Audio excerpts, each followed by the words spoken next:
And right now it is time for us, as we always do on a Tuesday morning, to be joined by our good friend Thorin, who is from, of course, Main Street Magazine. You'll find Main Street Magazine on the web at mainstreetmag.com and also at various locations throughout our tri-state region. Good morning, Thorin. Good morning. How are you? I am absolutely fine. The sun is out. We get daily temperatures around 70 in November. Who can complain? Absolutely no one. I don't think so, at least. And the election's over as well. So, Oh, thank God. so, so between those two things, we're 175% better than we were a week ago. Oh, I'd say so. We just need, and then they even said Pfizer's 90% there with the vaccine. So, things are just looking up this week. The whole thing about the vaccine that I always try to remind people is that they can have capacity within the first 6 months to make 100 million doses.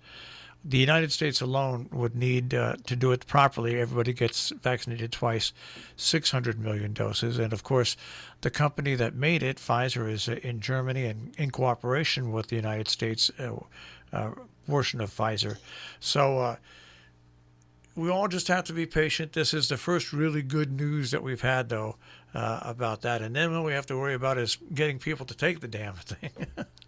Yeah, well, one of my good friends, she and her husband worked at Pfizer many years ago. They've retired now, and I was talking to her this weekend. She and I took a ride together, horseback riding together, and I was like, from a scientific perspective, I was like, what do you know? And it just so happened it was the day before, the news yesterday.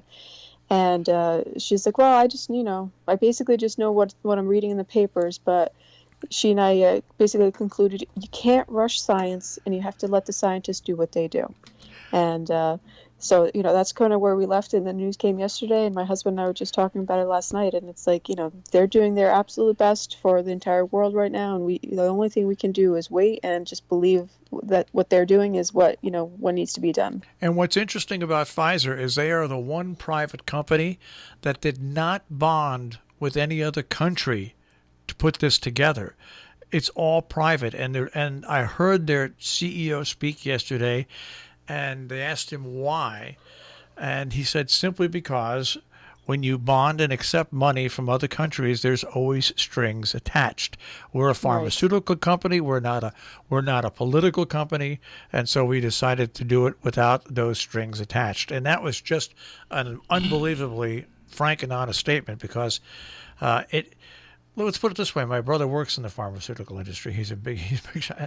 They take their hits, but this was a shining example of yes, you put science first. You don't attach things with strings to it, and it appears that they have something that is worthwhile. That's the truly great thing about it.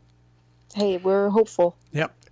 Well, it's interesting. I did an interview just about a week and a half ago on the children's chorus in Berkshires. And yes, I heard it. Yeah, and I've been familiar with it for many, many years, but it's one of those things once again that's been affected by COVID-19. But it's one of those programs, just like Chorus Angelicus in our area, that give children the ability to join a group and do something truly spectacular when it comes to enriching not only their lives, but eventually other people's lives. Certainly. I didn't know much about them. I only knew little snippets because my daughter is friends with Camilla Nijak's daughter, and so I know Camilla Nijak's daughter is in the choir, and so I'd seen her various posts through the years, and she actually reached out to me and asked if we could help them promote the choir, obviously because they've taken a very big hit this year, and we were delighted to help them out and spread the news about the choir and all that they have done for this region, and not just the Berkshires, but the region for such a long time, and kind of their story. And it was, it kind of warmed your heart to read about it and to, hear what they try to do besides just, sing and teach children how to sing, but there's a lot more to it. And I thought it was a wonderful story. And this is just one of the sad things about COVID, about how it has affected organizations like this that do make a huge difference in children's lives. Well, it's organizations like the Berkshire Children's Chorus, and like I said, the other ones, that when you get young children, when you get young students and they're able to participate in something like this, the experience, the socialization, and yes, the ability to perform, but it's also the ability to really put yourself as a child, into a position where all of a sudden you're not afraid once you do this to appear in public, to speak in public, to socialize in public.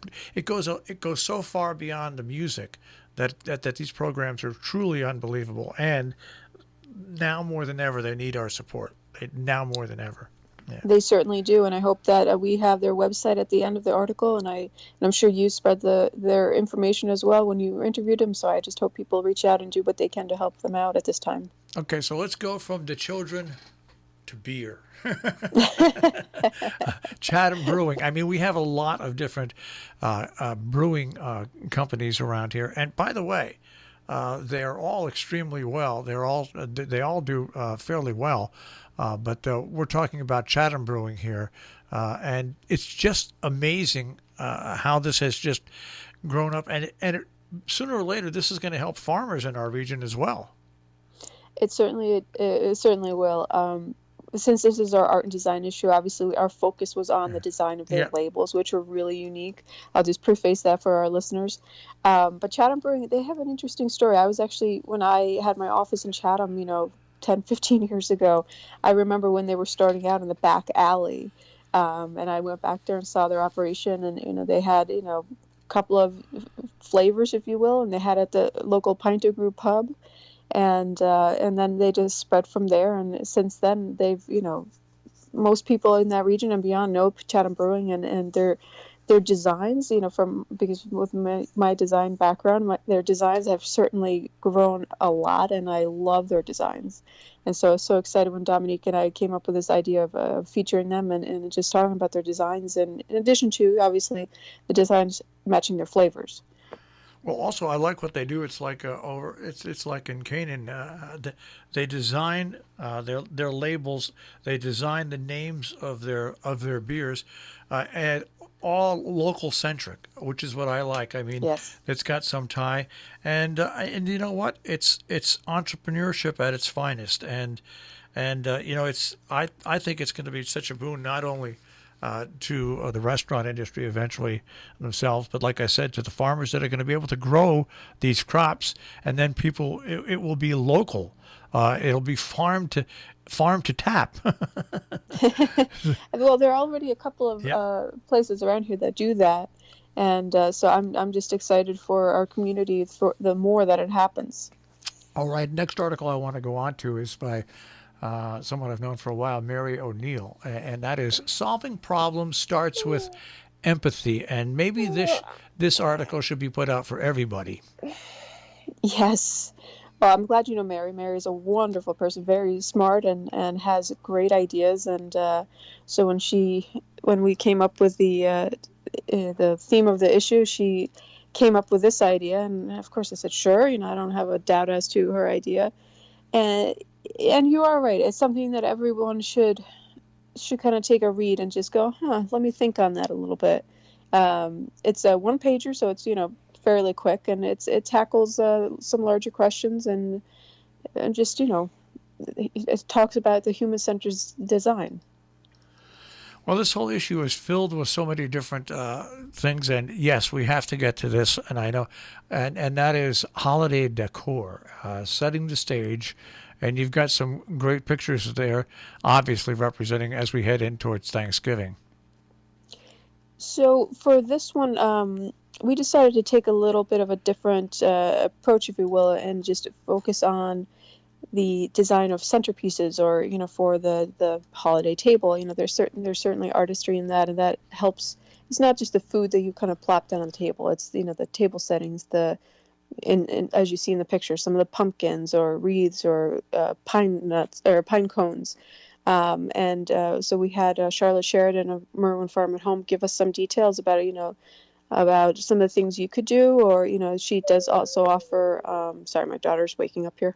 If you hear her yawning, she does offer some classes about creating tables, centerpieces, and so it's just a kind of going from Mary's article, which is a thinker, to something more lighthearted like this.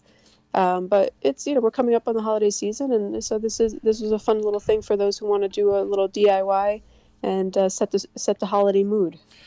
And and an interesting holiday season is going to be. Yes. Lots of changes, lots of things going on. Well, Thora, we'll check with you next week again and go over once again what's in the this month's issue of Main Street Magazine. On, of course, pickup locations all throughout the tri-state region and on the web at mainstreetmag.com. We'll speak to you next week. Sounds good. Have a good one. Take care. Thora and Kristen Daughter of, once again, Main Street Magazine with Main Street Magazine on Robin Hood Radio.